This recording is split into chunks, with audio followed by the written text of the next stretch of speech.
Okay, good afternoon and welcome to Hyperdocs Lessons for 21st Century Learners. This is our weekly Wednesday webinar for March the 15th, 2017. And I want to welcome everybody who's joined in today. Be sure when you join in that you type in your name first and last so that I can make sure that I get you registered in the ERO and mark you attended at the end of this webinar. If there are multiple people joining in from one school or one site, if you would type all the names of everyone in attendance in the chat box so that I can make sure that I get everyone as far as attendance.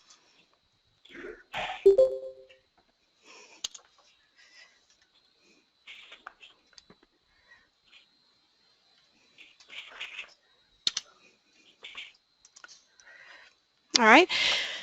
I am Carla Kuiper. For those of you who don't know me or you haven't joined in on these weekly webinars before, I'm EBR, Instructional Technology Facilitator, and I'm also a Google for Education Certified Trainer. If you have any questions at all about anything you see or hear in this webinar, feel free to contact me at kkuiper11@ebrschools.org.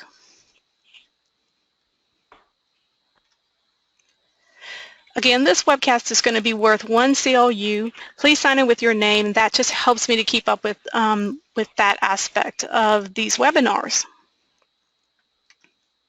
What if we are calling in by phone? If you're calling in by phone, can you type your name in the chat box? It's not. It's blocked. If they don't so have, let me see. Okay. Are you able to join? So you have joined me by phone. Yes, ma'am, okay. But I can't join by computer because it's blocked. Wow, okay. I tell you what, if you would, let me jump back a couple of slides. Be sure to send me an email. Okay. And in that email, if you would include the names of everybody who's joining in case you're logging in for multiple people. So kkuiper11@ebrschools.org. You can look me up in the address book, Carla Kuiper.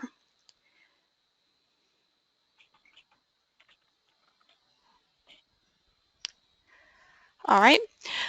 This webcast is being recorded, and these slides are going to be shared with everyone. And what I'd like to do is even have you interacting with these as I go along. So I'm going to share a link to these to the folder that these slides are in, along with some other resources as well.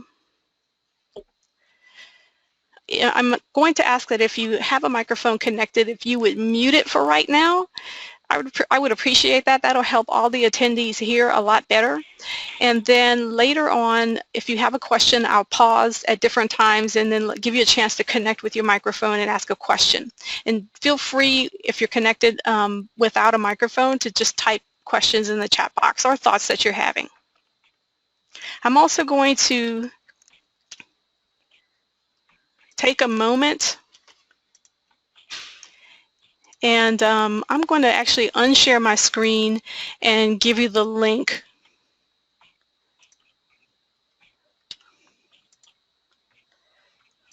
to this.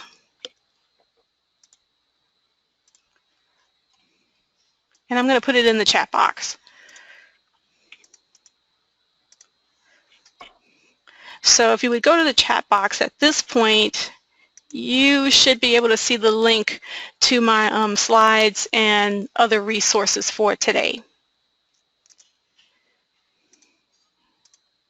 Okay, there's my screen again.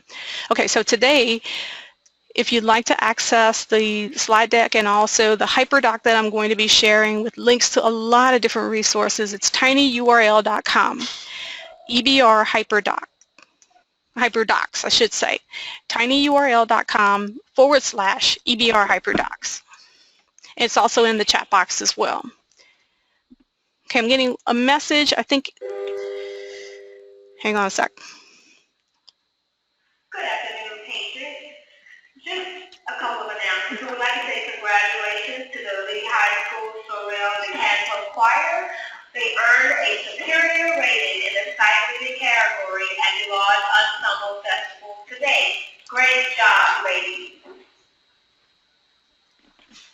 Seniors, don't don't forget to bring your t-shirt money with order form to Ms. Cole by Friday, March 17th. Also, students, if you have the field trip form for the viewing and panel discussion of kids figures, you can get that form back to Ms. Hughes tomorrow. She'll be in the B building at 2:05 first period, and she'll be in the B Okay. building anytime. I'm pausing a little bit because we have a couple of people who are having trouble with sound. Okay, and Ms. Hinojosa is also hearing the Lee High School announcements too. That's the other reason why I'm pausing. Okay, awesome. Okay, if you are having trouble with the sound when you connect, make sure that you go to the audio and select computer audio if at all possible. If that is not working, if you're trying to connect to the computer audio and it is not working at all, I want you to go ahead and try to dial in using your phone. And I'm going to put the screen up that's got the audio information if you dial in with a phone. All right, so there it is. So if also right now you're talking with someone maybe on the phone and they're having problems with the sound and maybe you're trying to talk them through it, the information to access the audio by way of phone, you see the number up on the screen and also the access code.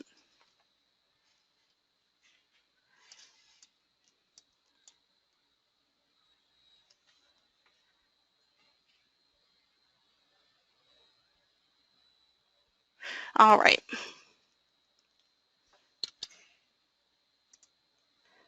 So again, today's resources, tinyurl.com, EBR Hyperdocs. So now let me get started by saying what is a Hyperdoc, or asking the question, what is a Hyperdoc?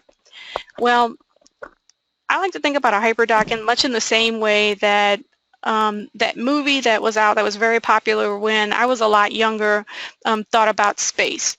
It's a quick way to get very, very deep into a topic or maybe to a new place that you never even thought of before.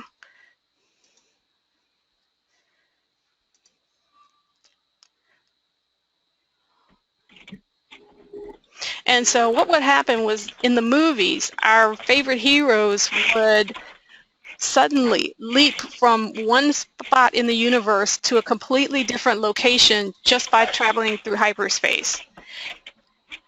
And so a Hyperdoc works much in the same way.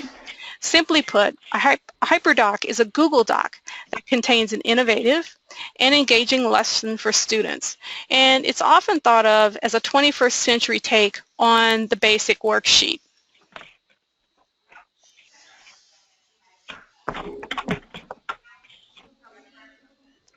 And what I'm going to do now is move away from these slides and actually jump over to a Hyperdoc. Okay, so now that you have some idea of what a Hyperdoc is, let me tell you a little bit about the what and the why of a Hyperdoc. Hyperdocs are all about the 4 C's. So as you can see here, I've got my basic Google Docs set up, and I've also got a lot of different hyperlinks. And some of these hyperlinks will take you to other links which will allow you to explore this topic much more deeply than if I had simply a slide deck or maybe just this outline. The 4 C's refers to those super skills for the 21st century: communication, collaboration, critical thinking, and creativity. And communication meaning sharing thoughts, collaboration, working together, critical thinking and problem solving, and then creativity, trying new approaches to get things done.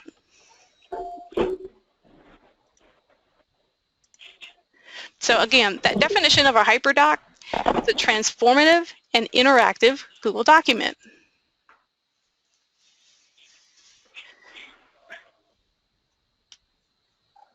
And here's a good example of one. This is simply a Google Doc that a teacher set up, included some images.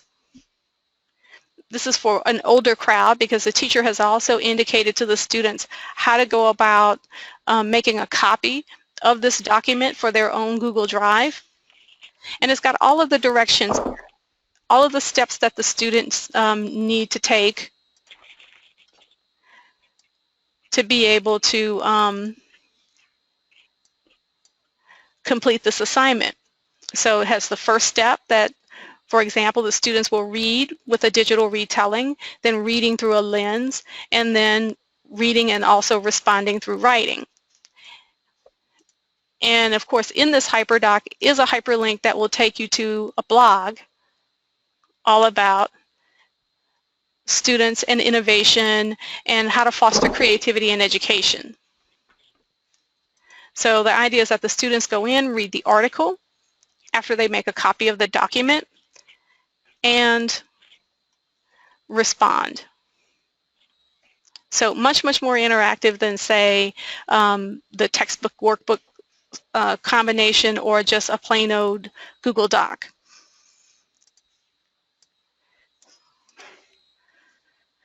A Google Doc or a Google Hyperdoc does not have to be very fancy. This one has tables and images.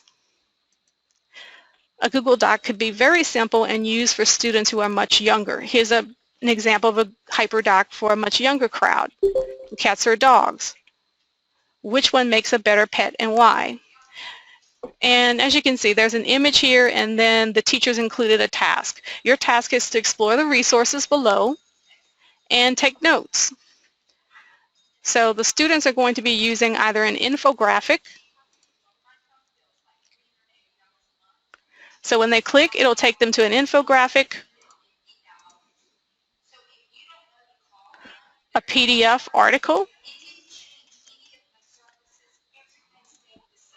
or even a YouTube video.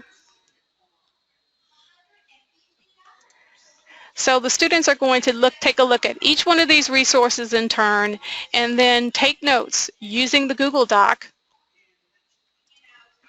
And they could do this as a whole class on Chromebooks. If Chromebooks are not available, then each student could have a copy of this document and take notes as the teacher would display each item using the projector.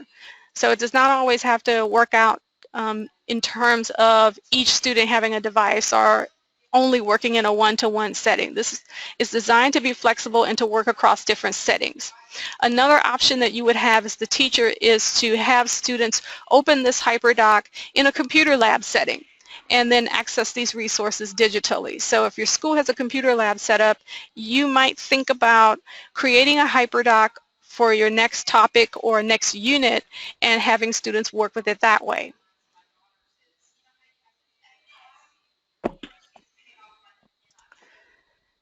So again, the Hyperdoc is intended to replace a traditional worksheet or the traditional workbook.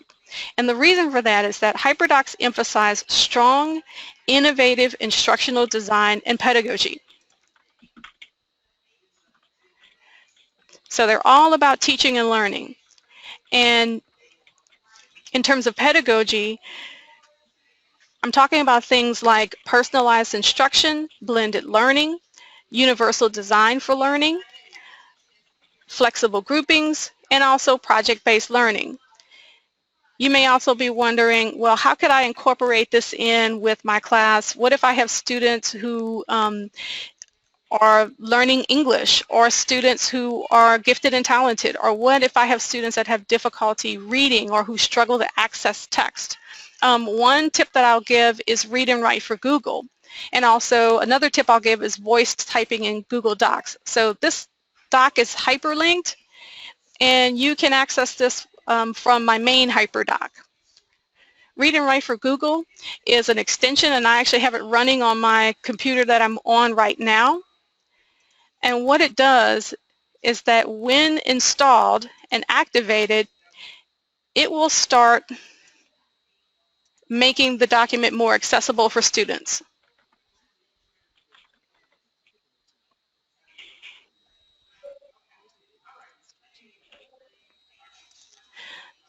So the idea is that Hyperdocs are not just about one group of students. If you start with a strong, innovative design for your lesson and then integrate technology, paying attention to the pedagogy, you can meet the needs of students across a broad spectrum. Hyperdocs also allow you to take advantage of high-quality instructional content. And some of the high-quality instructional content I'm talking about are actually open educational resources.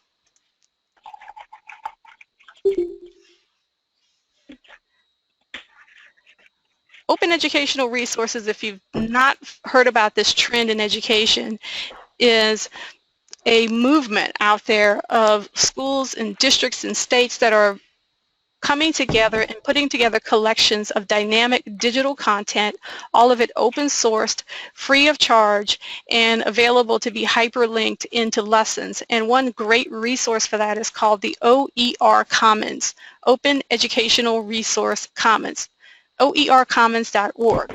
And the reason that I love this website is because you can get Common Core aligned resources, and you can search by subject, and also by level. So upper primary, middle school, high school, lower primary, and hit search.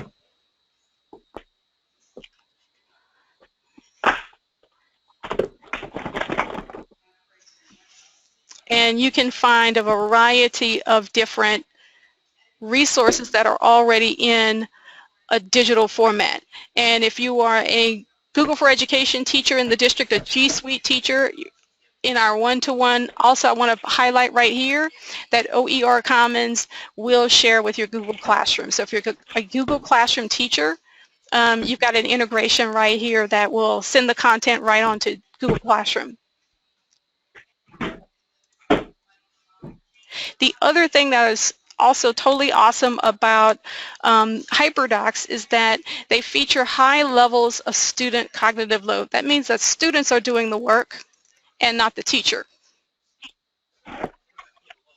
Okay, and what I'm talking about here has to do with depth of knowledge, SAMR, which is a model for technology integration, and also Bloom's taxonomy. And this chart comes from West Baton Rouge Parish from a friend of ours, Dr. Tammy Seneca.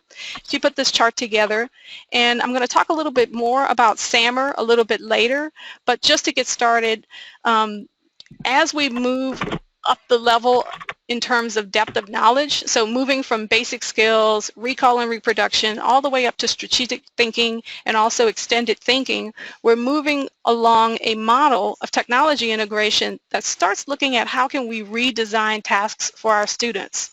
Or in other words, moving from just enhancing the curriculum that our students are accessing more in the direction towards transforming it.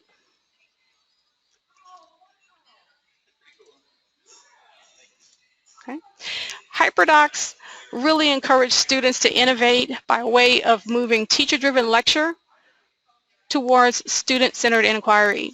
And they also encourage kids to share authentic student products, because once students create their own Hyperdoc or work within their own Hyperdoc, they've got an authentic product that represents something way more than just responding in a one-dimensional worksheet.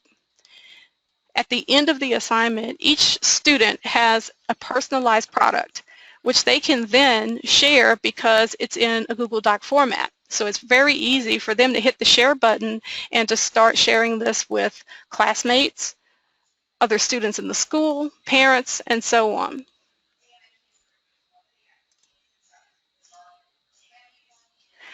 And they also encourage deep exploration of content. And the example that I'm about to show you is an exploration of African culture. So the teachers that created this exploration Google Doc are actually the inventors of the word Hyperdoc. One of them is Kelly Hilton. And she created this Hyperdoc with a picture of a map of Africa, and then also a chart and places for students to click to get to additional content. So each hyperlink takes the student deeper into the topic of learning about Africa. So this video is on a website called EdPuzzle.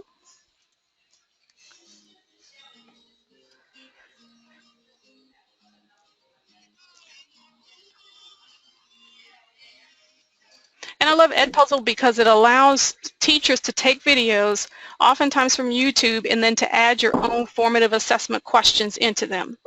Edpuzzle is fantastic. It's its own webinar unto itself. Maybe one afternoon we'll have to get together again and just talk about Edpuzzle.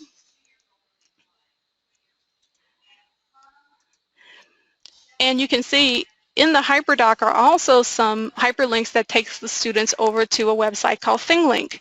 And ThingLink is a really wonderful visual and interactive tool that allows teachers to take videos and also images and bring in hotspots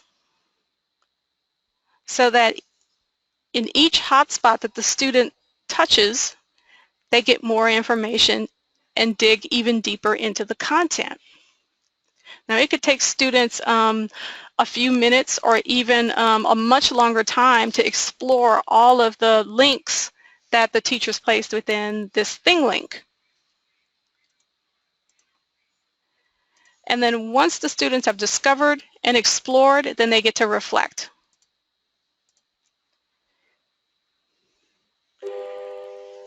And this link takes the student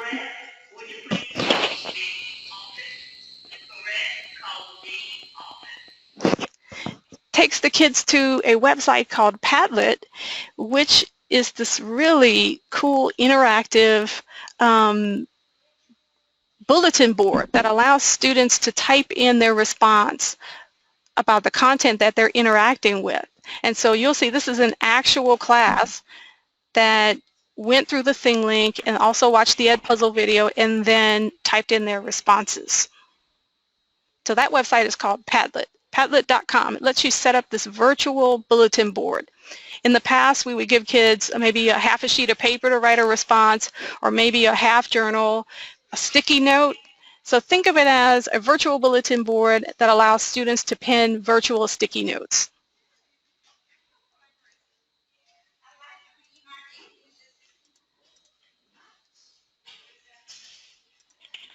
Some of the benefits of Hyperdocs. Why would you decide to ditch your textbook or ditch the workbook that the kids are working in and start using some Hyperdocs? Well, for one thing, you can use the best resources that are out there, because try as we may, some of the best resources are not always contained within the textbook or within the workbook. In fact, many primary resources are out there. If you're teaching ELA and you're teaching social studies and you're looking for primary sources, they're out there and you can hyperlink them to a Hyperdoc. And here's an example.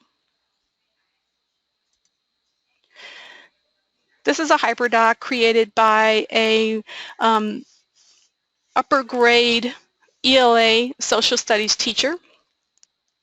And it takes the students into a biography of Sojourner Truth. It's all about Sojourner Truth's 1851 Women's Rights Convention speech. And the speech is really famous. It's entitled Ain't I a Woman? And there's a video that goes with it.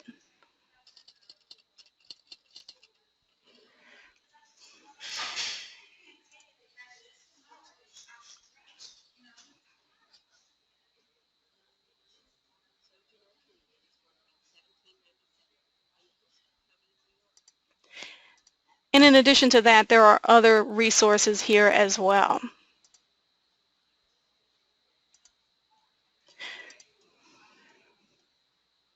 Okay, and at the end of the Hyperdoc, the students actually get to create a speech.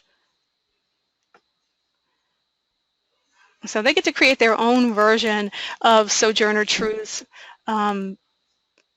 speech that she made to the Women's Rights Convention. So you could do something really complex with a Google Doc, or something just as simple as a picture and a chart for kids to write or type in. The thing about Hyperdocs is that they can be as simple or as complicated as you would like for them to be. If what you want kids to know right off or what you want them to work with right away are just images and hyperlinks, then that's fine. You would simply highlight some text and insert a link, and that works out just fine.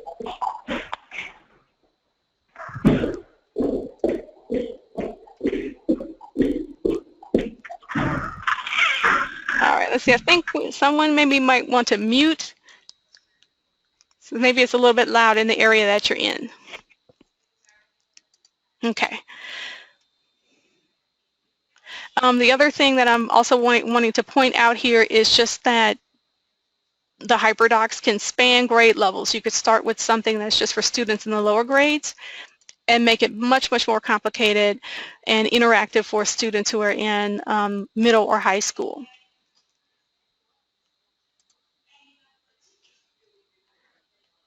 The other aspect of Hyperdocs are their interactivity, and I'm going to take you to a website.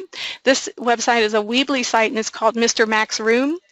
And on this website, he's got all kinds of different Hyperdocs that he has created for his class. So some of these get pretty complicated, but again, you can use the technology skills that you have, and if you just want to start with images, if you just want to take your Google Doc that you have for the students and just put in a few images and have students respond to those, that's fine. Again, you can take your Hyperdoc, come over to the Insert menu, and just add in an image. The cool part about Google Docs is that you can do a Google search from right within your Google Doc. You can look for a stock image, an image from Life magazine, or just search Google. And the nice part is that you'll get results that are labeled for commercial reuse, so that means that you can use those without any worries about using a copyrighted image.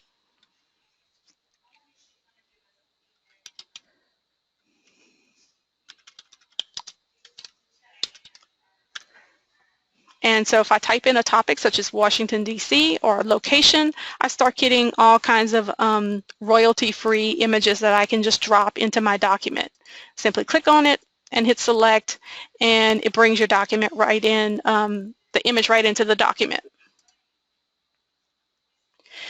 The other benefit of Hyperdocs is that students get to work at their own pace. So while one student might work through the notes on cats or maybe take the notes on dogs very quickly, another student might not work as quickly. It's also great to think about having students working collaboratively within Hyperdocs, and Google Docs give you that ability, whether you're in Google Classroom or not, to share the Google Doc with multiple students and have them work collaboratively. Now, there are several different ways that you could present Hyperdocs to students. Initially, you might want to begin by focusing on Google Docs.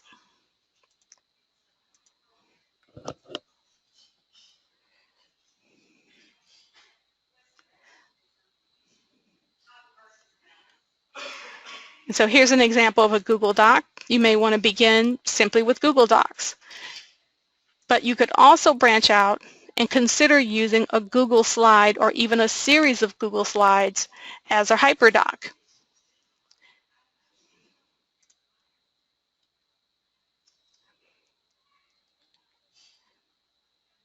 And here's an example. This teacher is using a set of Google slides as a Hyperdoc to engage students in an activity about main idea and details.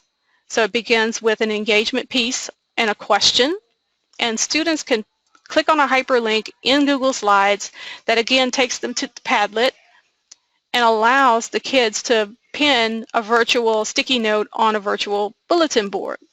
And so the link to that bulletin board is simply embedded within this Google slide.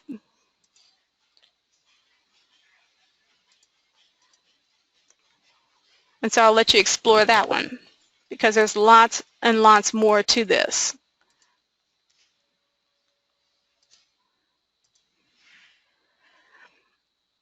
I don't want you to leave this webinar without realizing that a Google form can also be a Hyperdoc. And here's an example of that. If you take a Google form and have students fill in their name and add a couple of videos, followed by a series of questions, you've also got a Hyperdoc.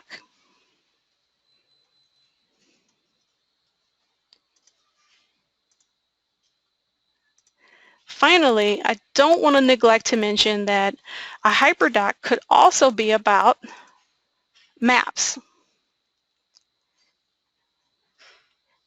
And if you're using G Suite for Education, you've got access to a little tool within Google Drive called Google My Maps. I'll show you an example and then I'll take you to Google Drive so you can see where to access this product. So here's an example of a student-created project, and these students created a map, a shared map within Google Drive, and then they went out and placed placeholders on that Google map and then added images to those placeholders. And so working collaboratively, you can see these students worked together and found interesting sites and facts and information about many of the 50 states as an ongoing collaborative project. So I could certainly see second or third grade students maybe beginning to complete a simplified version of this. So this is called Google My Maps, and it is located in Google Drive. So in your Google Drive, select New, and then More, and right underneath Forms and Drawings is the Google Maps product.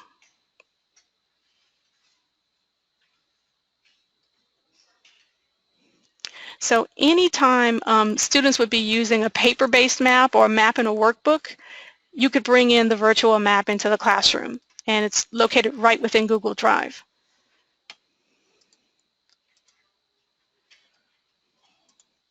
All right, at this point I'm going to pause here. Any questions so far?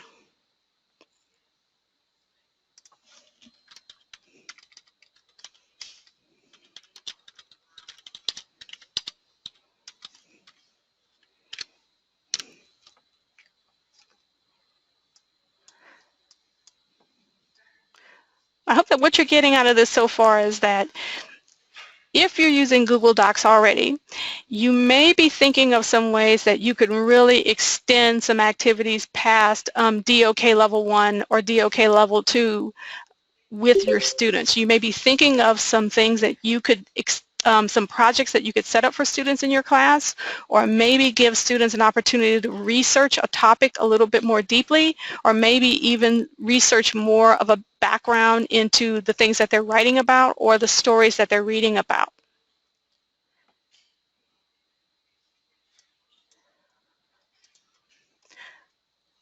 Now, Hyperdocs can be shared if they're in Google format because Google has a share button all the way to the right side, and it makes it pretty easy to type in email addresses and share that document. If you're using Google Classroom, it's even easier to take a document that's been created within your Google Drive and share it out with all of the students in the class at one time. There are a couple of other ways. If Google Classroom is not accessible, or maybe it's just beyond what you want your students to get involved in, you could consider creating QR codes. And QR stands for Quick Response. And many teachers across the district use QR codes when they don't have access to Google Classroom, or maybe Google Classroom is not the most appropriate thing for students. So students in the early grades, they generate a QR code, and there's a list of sites that are hyperlinked to this link. And all you do is put in a URL,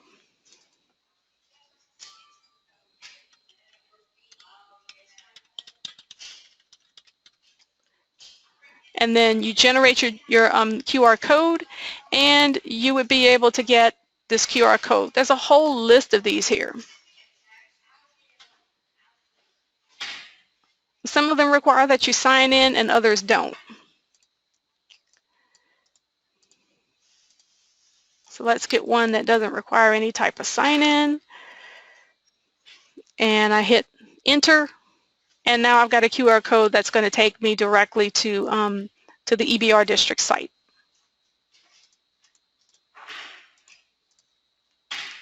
All right. Another option that you have is to create a tiny URL. I created a tiny URL so that you would be able to access the links in this Hyperdoc for this presentation. And the tiny URL creator is just a website that takes a very long hyperlink and turns it into something much, much shorter. So I could take a very long hyperlink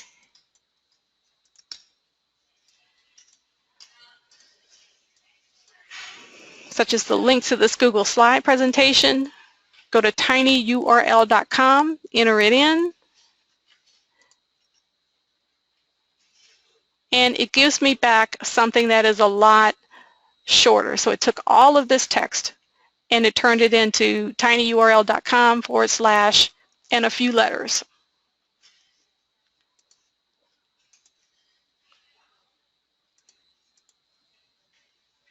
Okay.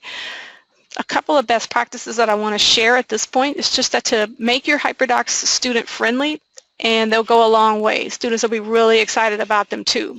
One thing that you can do is to change the page setup, and I've included some screenshots that will help you do that. Basically go to your file menu and go to page setup, and you'll see where you can begin doing things like changing your page color, changing the size, and also you can change the orientation of your Google Docs as well.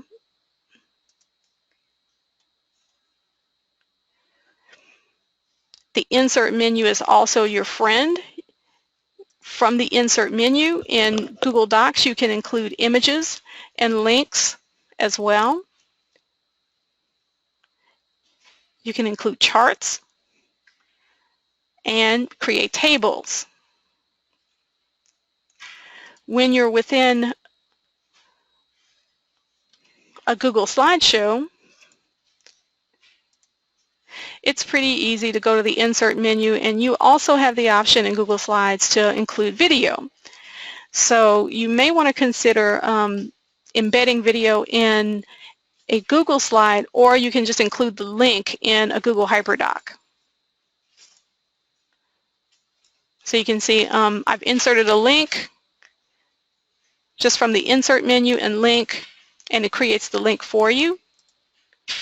And it'll take the students to a video. And in this webinar, it's going to take you to a video about Hyperdocs.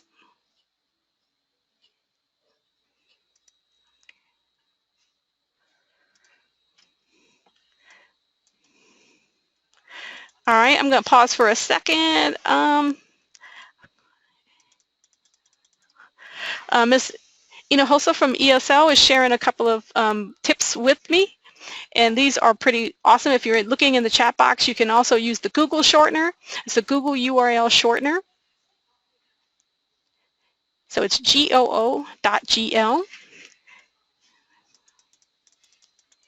And so if you're looking around for a place to simplify and shorten links for students, or even just for yourself, this is another wonderful resource. So thank you so much to Ms. Patricia Hinojosa Zamora, who's on the line today, and she's sharing that with us from ESL. Awesome.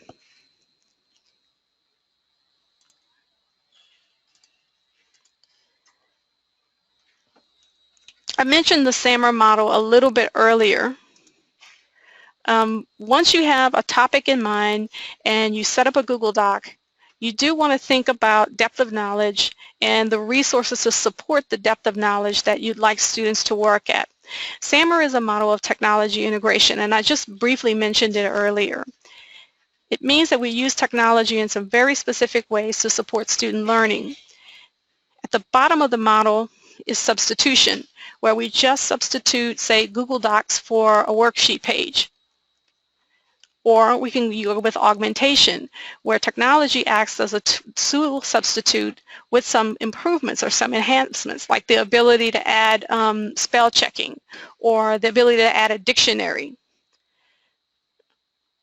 when we really begin to transform instruction in the classroom is when we begin to move to the levels of modification, where we significantly redesign tasks, or then we redefine by giving students the opportunity to do things that they could not do before. And these higher levels of SAMR are associated with major changes in student achievement. So redefinition and modification. But of course, wherever you are, or wherever you feel you are, it's best to start there and begin to work and move forward. So if you're at the substitution level, you've begun using Google Docs, then by all means, go to the next level and start looking at how you can use Google Docs in a way to make some enhancements or to even add some improvements. And so your next step might be to create a simple Hyperdoc.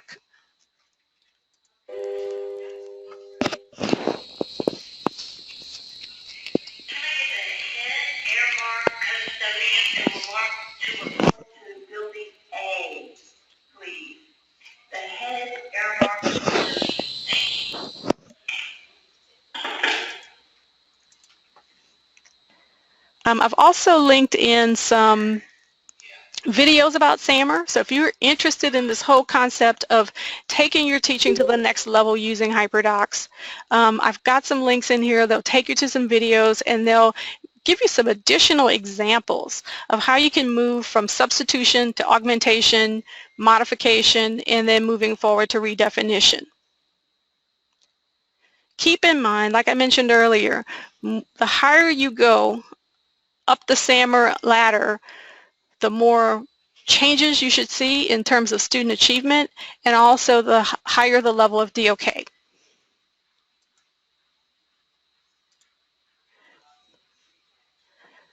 At this point, what I'd like to do is just maybe highlight a few examples that are out there. I've got a couple of links in here. One that will take you to a Hyperdoc that will allow students to do a book study.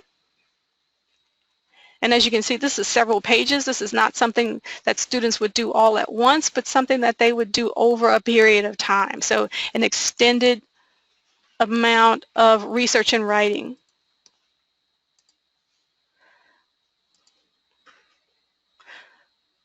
I've also linked in some multimedia text sets as well.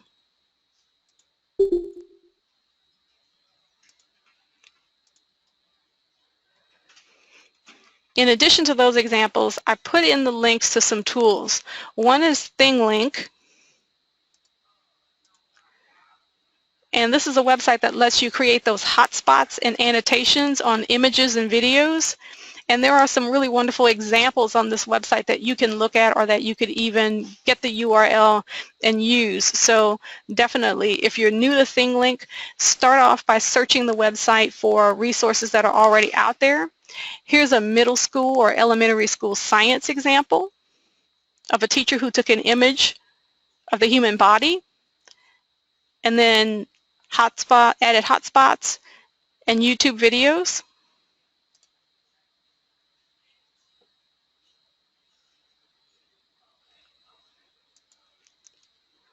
And here's another example of a high school ELA teacher who has their students reading of Mice and Men, and so they just took a simple picture and created some hotspots and hyperlinks all about the book.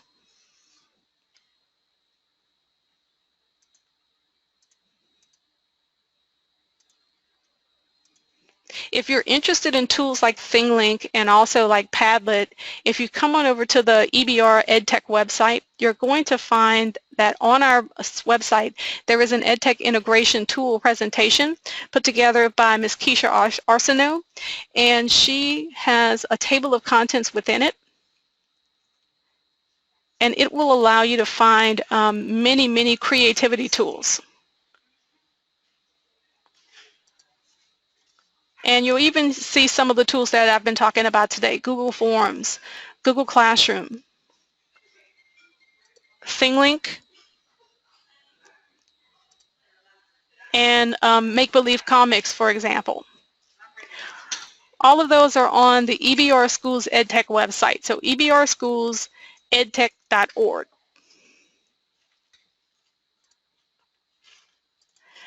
And I'm not going to walk you through the rest of the creation tools. There are even more that I've hyperlinked to this Hyperdoc. And I also want to make sure that before I stop that I talk about a couple of websites. One is called Hyperdocs.co, and this is the site created by the inventors of the Hyperdocs, the Hyperdoc girls. And I also want to mention that there's a Hyperdocs handbook as well.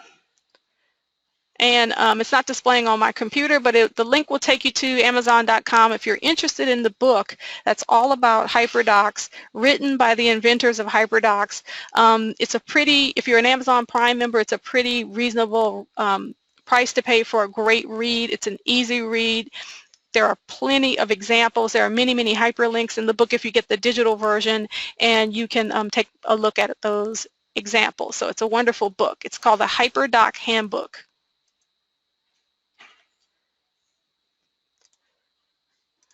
So at this point, what I'm going to do is pause and just kind of open things up for questions. If you're connected with a microphone, feel free to connect and ask a question. Or if you are on the line, if you join me by phone today, feel free to ask a question. Any questions about this so far?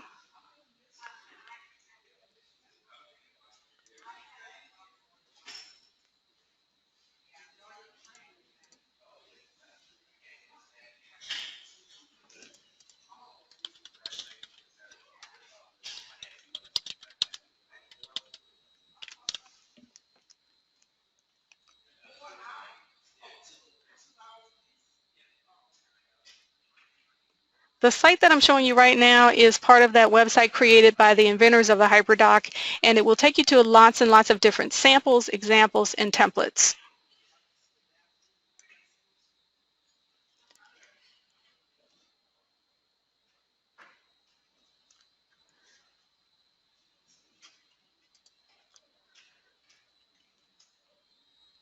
All right, if there aren't any questions, I'm going to mention that if you'd like to learn more about how you can integrate Google in your classroom,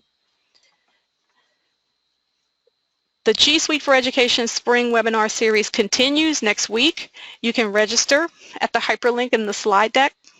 Next week, I'll be talking about Google Forms. And if you want to learn more on your own, you can go into the Canvas LMS system, linked to the quick links on the district page, and you'll find that there are many self-paced courses, and some of them include Google content. And in those courses, you'll find tips, tutorials, and ideas for integration. There's our webinar for next week where I'll be talking about Google Forms and assessment. And at this point, I want to thank you for attending. I hope that what you got out of this are some resources that you can take and use immediately. You can begin to find some ways to jazz up your Google Docs, or maybe to take your use of Google Docs and take it to the next level with your students to really get them engaged and thinking deeply and excited about learning. If you have any questions at all about Hyperdocs, or if you would like some help putting together some Hyperdocs for your class, send me an email at kkuiper11@ebrschools.org. Once again, this webinar is going to be worth 1 CLU, and if I have your name somewhere in the chat box, I'm going to do my utmost to make sure that you get confirmation from ERO with your attendance confirmed shortly.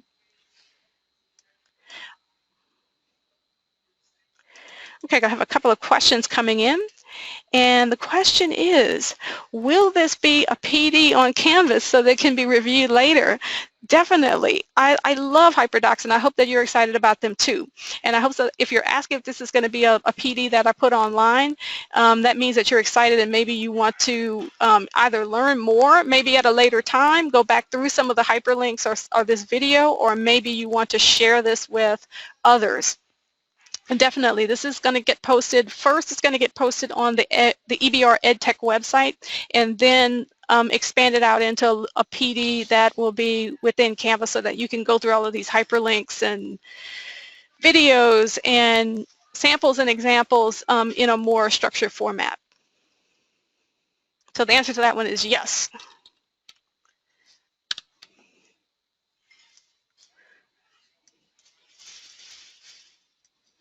All right, any other questions?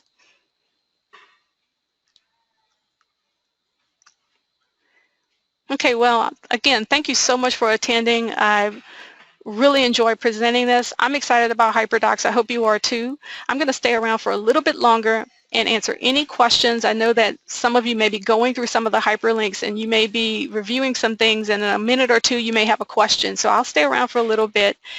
Feel free to put a question in the chat box if you think of something.